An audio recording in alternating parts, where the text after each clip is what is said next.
तेरा रक्षक है, वह तेरी टहनी और तेरी ढाल है, तेरी आड़ है, तेरी चट्टान है, तेरा बल है, वह तेरा रक्षक है।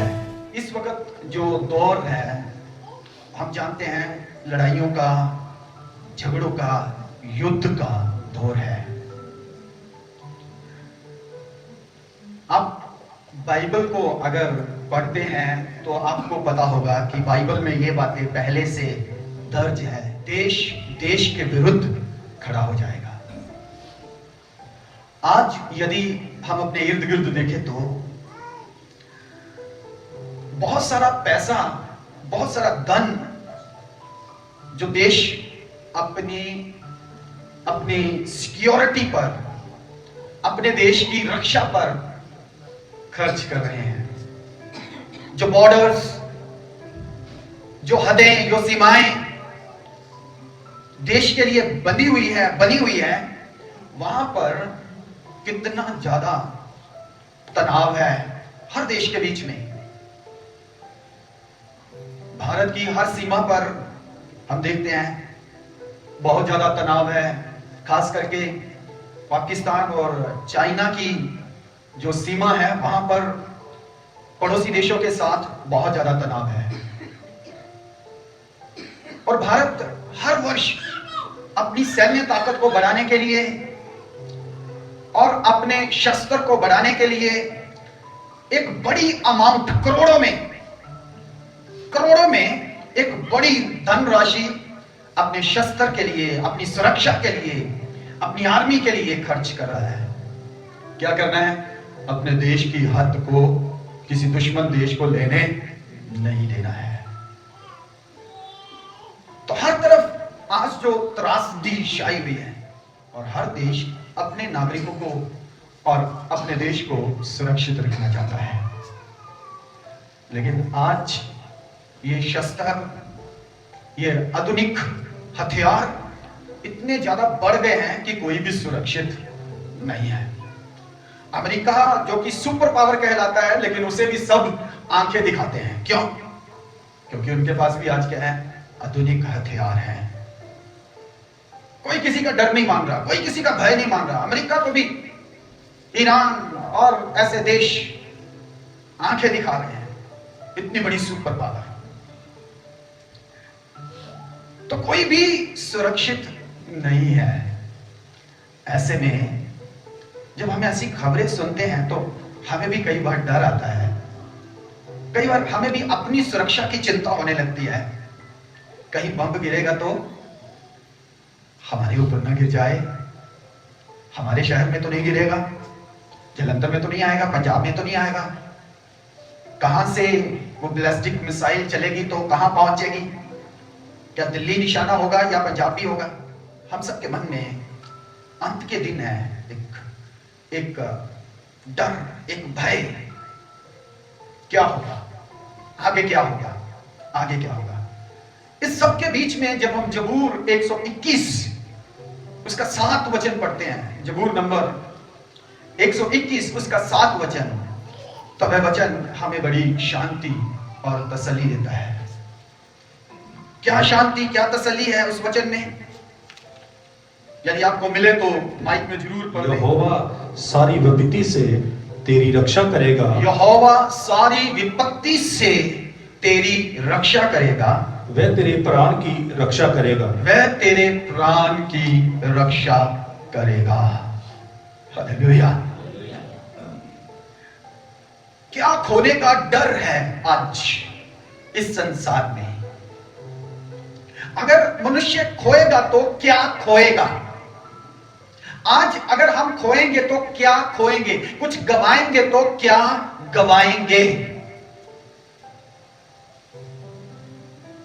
क्या हमें डर है कि हमारी गाड़ी खोई जाएगी? क्या हमें डर है कि हमारा घर खोया जाएगा या छीना जाएगा? क्या डर है हमें? आज मनुष्य का सबसे बड़ा भय, डर अपने प्राणों को लेकर है। किसको लेकर? प्राणों को लेकर। आज जब मनुष्य पर हमला होता है तो उसके प्राणों के बारे बारे में सोचकर होता है, उसके प्राणों के ऊपर होता है।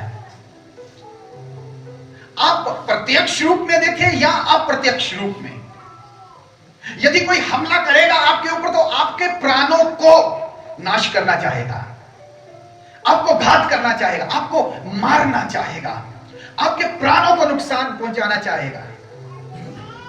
यदि आप जो अदृश्य तौर पर लोग हमला करते हैं वो भी आप देखें तो आपके प्राणों को ही टारगेट किया जाता है। जब कोई दुष्ट आत्मा से ग्रस्त व्यक्ति चर्च में आता है तो उसके लिए प्रार्थनाएं करने लगते हैं, तो दुष्ट आत्मा क्या कहता है? कहता मैं नहीं जाना, मैं फिर कहता मैं इसको लेकर ही जाऊंगा, मैं इसको लेकर ही जाऊंगा। फिर वो बोलता है मुझे तो भेजा गया है, इसके लिए तो बलि दी गई है, ये किया गया है, वो किया गया है, मैं इसके प्राणों को लेकर जाऊंगा। तो अगर कोई दुश्मन प्रत्यक्ष रूप में सामने आकर हमला करता है तब भी वो तेजधार हथियार से हमला करता है, हमारा प्राण लेना चाहता है। यदि कोई छुप के घर बैठ के हमला कर रहा है तो वो भी क्या कर रहा है? वो भी हमारे प्राण लेना चाहता है। आज की सुबह खुदावंद का धन्यवाद हो जबूर नंबर 121 के लिए, जिसमें कई एक बातों के लिए सुरक्षा दी गई है। हालेलुया। अगर 5 वचन पढ़े तो यहां पर लिखा है यहोवा तेरा रक्षक है, वह तेरी दाहिनी और तेरी आड़ है। हालेलुया। यहोवा तेरा रक्षक है, वह तेरी दाहिनी और तेरी ढाल है, तेरी आड़ है, तेरी चट्टान है, तेरा बल है, वह तेरा रक्षक है। यहां पर प्रभु हमें किस चीज की प्रतिज्ञा देते हैं, किस बात का वायदा करते हैं? 7 वचन हमने पढ़ा, एक बार फिर से उसी वचन को पढ़े और ध्यान से सुने।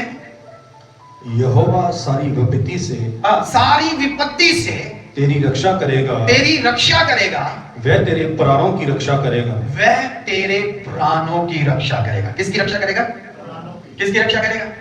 अपने साथ वाले का हाथ पकड़े और कहे डरो मत, यहोवा तेरा रक्षक है, वह तेरे प्राणों की रक्षा करता है, डरना नहीं। Hallelujah, hallelujah, hallelujah. एक रक्षक है हमारे पास, एक रक्षा करने वाला है हमारे पास, हमारे प्राणों का, हमारी सोल का रक्षक। ये रक्षक को हिंदी पंजाबी में क्या इंग्लिश में क्या बोलते हैं? इंग्लिश में हाँ? नहीं इंग्लिश में रक्षक नहीं। Okay, yes, hallelujah. एक व्यक्ति जिसे अपने प्राणों का फिक्र होता है वो हमेशा क्या करता है? अपने साथ बॉडीगार्ड लेकर चलता है, बॉडीगार्ड लेकर।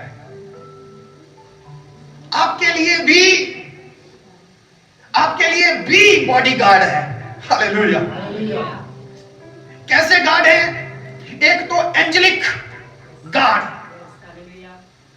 एक स्वर्गदूत है जो आपके लिए दिए गए हैं रक्षक के तौर पे। जैसे वचन में लिखा है कि वह अपने दूतों को तेरे लिए आज्ञा देता है, आदेश देता है। वह क्या करें? तुम्हारे घर के चारों ओर छावनी डालकर, बाड़ा लगाकर बैठे रहें और तुम्हारी निगरानी करें। हालेलुया। प्रभु के नाम की स्तुति हो। उसको इतना फिक्र है हमारे प्राणों का, हमारे परिवार का, हमारे बाल बच्चों का, हमारा इतना फिक्र है। क्या किया हुआ उसने? स्वर्गदूतों को आदेश दिया हुआ है क्या करना? मेरे लोगों की सुरक्षा, मेरे लोगों की, जोर से बोलिए, मेरे लोगों की सुरक्षा करना। रात के वक्त, दिन के वक्त, अंधेरे के बीच में, धूप के बीच में, उजियाले के बीच में, आते वक्त, जाते वक्त, सोते वक्त मेरे लोगों की इधर देखिए, मेरे लोगों की रक्षा करना। किसको कहा? स्वर्गदूतों को। स्वर्गदूत आपके बॉडीगार्ड हैं। स्वर्गदूत आपके प्राणों को संभालने वाले हैं, आपके प्राणों की रक्षा करने वाले हैं। अगर फिर भी किसी को डर सताता है तो फिर 121 की 5, फिर 121 की क्या लिखा है? लिखा है यहोवा आप। Hallelujah, my God. यहोवा आप तेरा रक्षक है। आप, god himself, the lord himself, प्रभु आप, खुदा आप मेरा और आपका बॉडीगार्ड बन जाता है। इतना अच्छा प्रभु, इतना भला खुदा। वो कौन सा खुदा है जो मेरा अंग रक्षक बन जाए? वो कौन सा परमेश्वर है जो मेरी रक्षा करे? दुनिया में ऐसा कोई खुदा नहीं मिलेगा सिवाय हमारे प्रभु के। वह हमारी रक्षा करता है, वह हमारा रक्षक है। अपने साथ वाले को कहे यहोवा तेरा रक्षक है। कहिए यहोवा तेरा बॉडीगार्ड है। डरना नहीं, स्वर्गदूत भी है, यहोवा खुद भी तेरे साथ है। हालेलुया। 2024 में वह तेरे आगे संग रहेगा, वह तेरे आगे पीछे रहेगा, वह तुझे चारों ओर से घेर कर रखेगा। कोई विपत्ति तेरे नजदीक नहीं आने देगा, कोई बदबला तेरे पास नहीं आने देगा, कोई दबाव तेरे ऊपर नहीं पड़ने देगा, कोई रोग और बीमारी तेरे ऊपर नहीं आने देगा। वह तेरा यहोवा परमेश्वर तेरा रक्षक है। वह तेरी ढाल बनकर, वह तेरी ढाल बनकर, वह तेरी चट्टान बनकर तेरे लिए खड़ा रहेगा। वह तेरे लिए खड़ा रहेगा।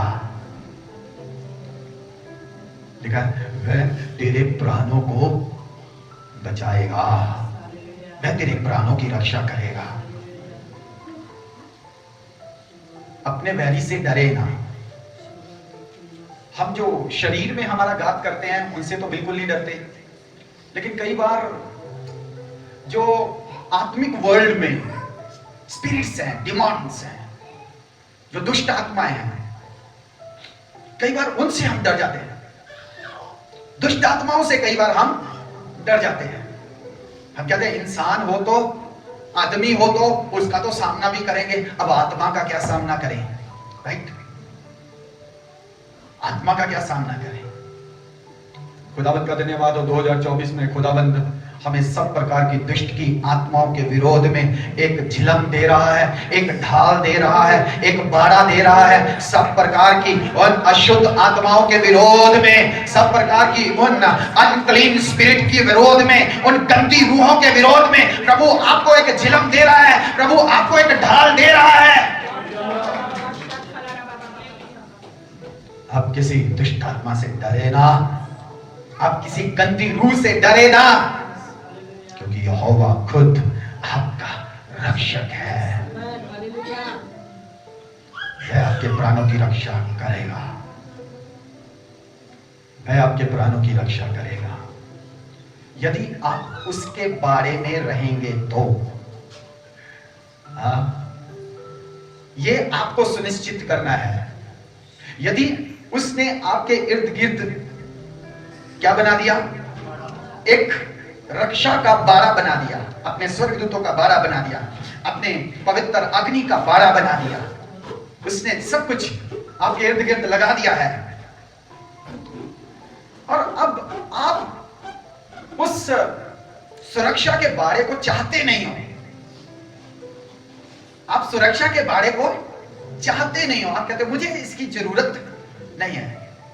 अपने देश में कई एक ऐसे राजनीतिक लीडर हुए, आपको पता है जो राजनीतिक लीडर होते हैं उच्च पदवी के, उनके पास jet plus, black commandos, armies, para armies, police, कितने सर्कल होते हैं, कितने सर्कल होते हैं।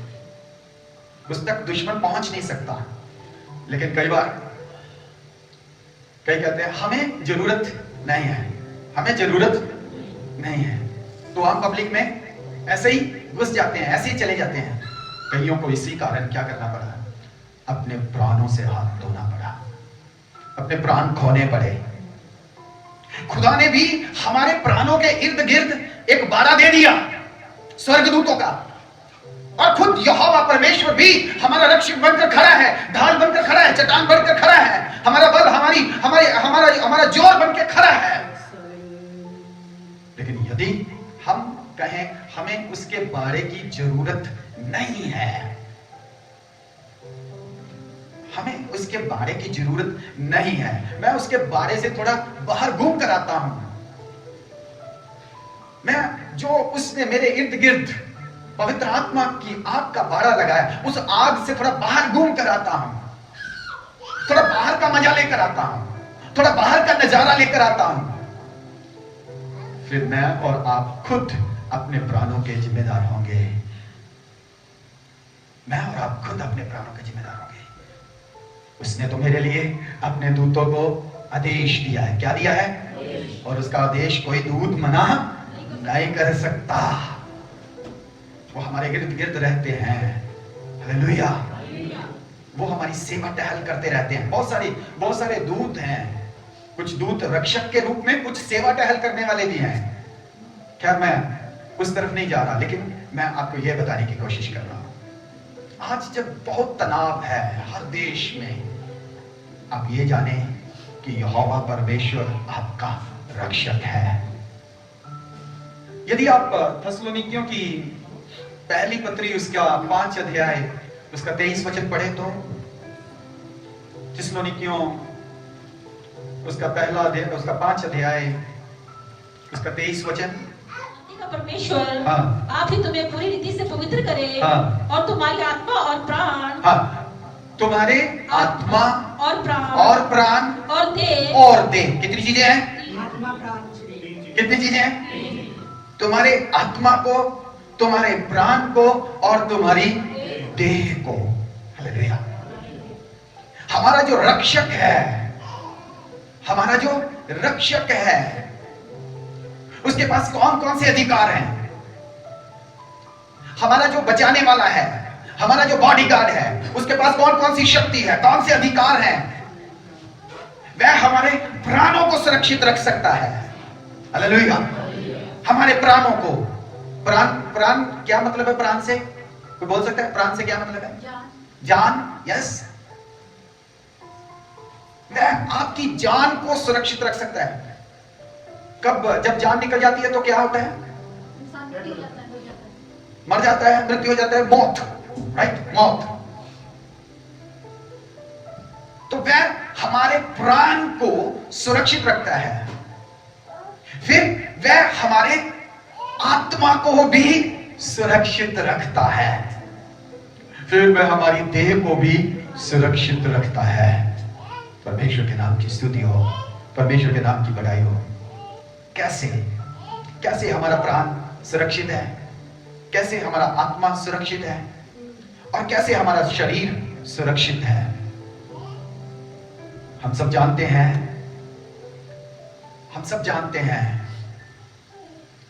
क्या जानते हैं?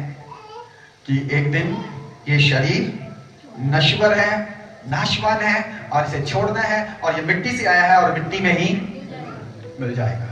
मिट्टी से आया और मिट्टी में ही मिल जाएगा। तो फिर यहां पे लिखा है हमारी देह भी उसमें सुरक्षित है। तो क्या क्रिश्चियंस, उनकी मौत होती है? क्या क्रिश्चियंस के प्राण निकलते हैं? क्या क्रिश्चियन की देह मिट्टी में मिलती है? क्या उनके लिए कब्र खोदी जाती है? क्या उनको मिट्टी में दबाया जाता है? यस। फिर भी लिखा है तुम्हारी देह, तुम्हारा प्राण, तुम्हारा आत्मा मसीह में, हमारे मसीह यीशु में सुरक्षित है। ये वजह आपको मिलेगी। ये सुरक्षित तो है, लेकिन कैसे सुरक्षित है? उसकी वजह है यीशु मसीह। हालेलुया। इस प्राण को सुरक्षित रखना है तो यीशु मसीह को अपना जीवन सौंपना है। इस आत्मा को सुरक्षित रखना है तो यीशु मसीह को अपना जीवन देना है। इस शरीर को सुरक्षित रखना है तो यीशु मसीह को अपना जीवन देना है। क्योंकि लिखा है यीशु मसीह में हमारा प्राण, हमारा आत्मा, हमारी देह सुरक्षित है। यीशु मसीह ने कहा यदि तुम जो मुझ पर विश्वास लाते हो, मर भी जाओ तो जीवित रहोगे। मर भी जाओ तो जीवित रहोगे। कैसे? मर के कैसे जीवित रहेंगे? तो पौलुस रसूल इसको हमारे ऊपर प्रकट करता है। पौलुस रसूल हमारे ऊपर इस चीज को नाज़िर करता है, इसका भेद हमारे ऊपर खोलता है।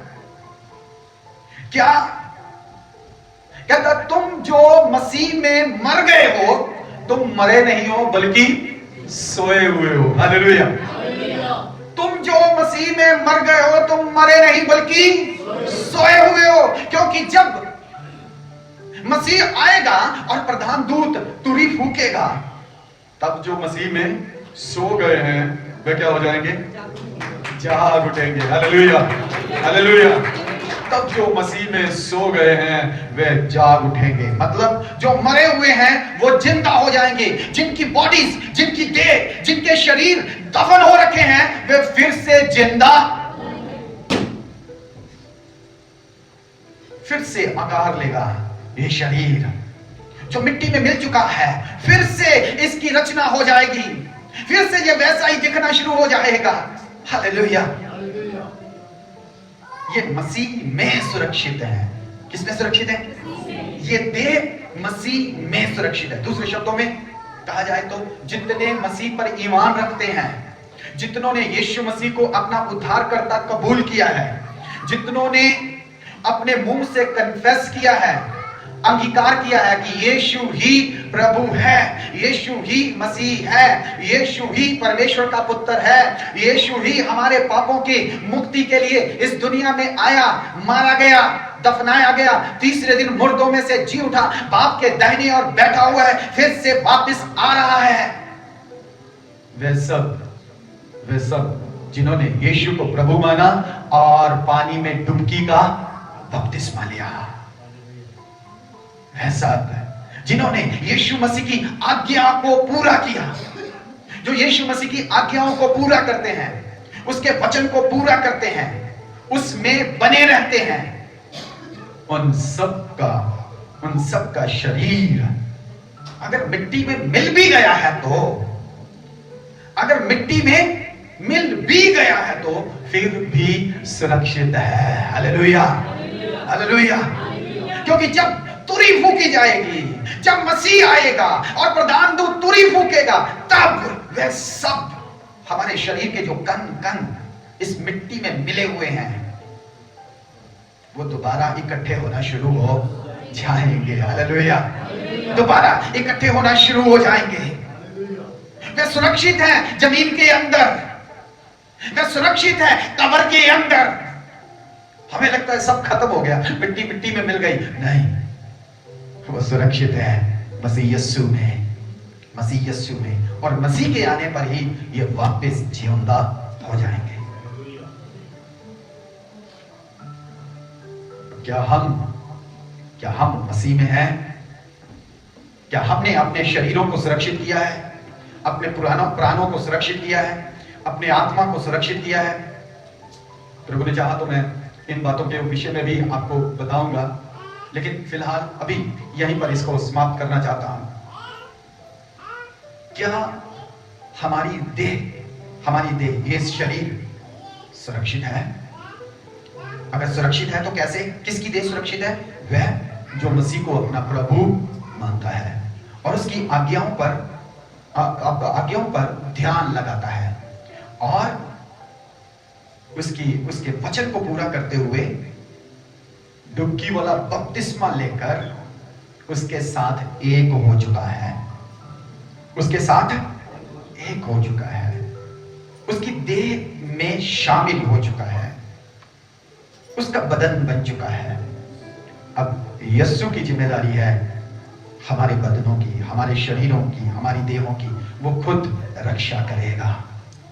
मर भी जाए तो भी जीवित रहेगा, यही मतलब है। मिट्टी में पड़ा है, कब्र में पड़ा है, फिर भी जीवित, सुरक्षित है, एक दिन जीवित हो जाएगा। इसलिए मेरे भाई, मेरी बहनें, जिन्होंने अभी तक मन नहीं फिराया, जिन्होंने अभी तक प्रभु यीशु मसीह की आज्ञा को पूरा नहीं किया, जो आज्ञा उसने वचनों में दी है, आप यीशु मसीह पर विश्वास करते हो, अच्छी बात है। आप यीशु मसीह को खुदा का बेटा मानते हो, अच्छी बात है। आप यीशु मसीह के जन्मदिन की खुशियां मनाते हो, अच्छी बात है। आप यीशु मसीह के मरण दिन का सोग मनाते हो, अच्छी बात है।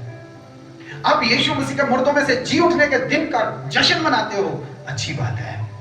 लेकिन यदि आपने मन फिराकर बपटिज्म नहीं लिया, बपतिस्मा नहीं लिया, ये सारी अच्छी बातें व्यर्थ हो जाएंगी। ये सारी अच्छी बातें क्या हो जाएंगी? व्यर्थ हो जाएंगी, व्यर्थ। इसलिए आज सुबह के वक्त आपसे यही कहना चाहता हूं, जिन्होंने अभी तक मन फिराकर बपतिस्मा नहीं लिया, आने वाले दिन में जाएंगे। अपने शरीर के बारे में आत्मिक तौर पर सोचें, मुझे इसको सुरक्षित करना है, कैसे? कौन है जो सुरक्षित करेगा? ये मसीह यीशु में है, मसीह यीशु में है। कैसे सुरक्षित होगा? उसके वचनों को पूरा करके, उसके वचनों पर चलकर, उसकी आज्ञा को मानकर, उसकी आज्ञा को पूरा करके। यीशु मसीह ने यह आज्ञा दी है, तो हमें उस आज्ञा को पूरा करना है। चर्च में आ रहे हैं, अच्छी बात है। दान दशमंत दे रहे हैं, अच्छी बात है। लेकिन आओ हम उसकी आज्ञा को पूरा करते हुए बपतिस्मे के लिए, पानी की डुबकी के लिए अपने आप को तैयार करें। आप में जितने भी हैं जिन्होंने अभी तक बपतिस्मा नहीं लिया, पानी की डुबकी नहीं ली, अपने दिलों को, अपने शरीरों को, अपने आत्मा को, अपने प्राणों को उसके लिए समझाएं और तैयार करें, ताकि हम पूरे पूरे मसीह के हो जाएं और मसीह में सुरक्षित रहें। अपनी आंखों को बंद करें और प्रार्थना की हालत में हो जाएं और हम प्रार्थना करें। यस।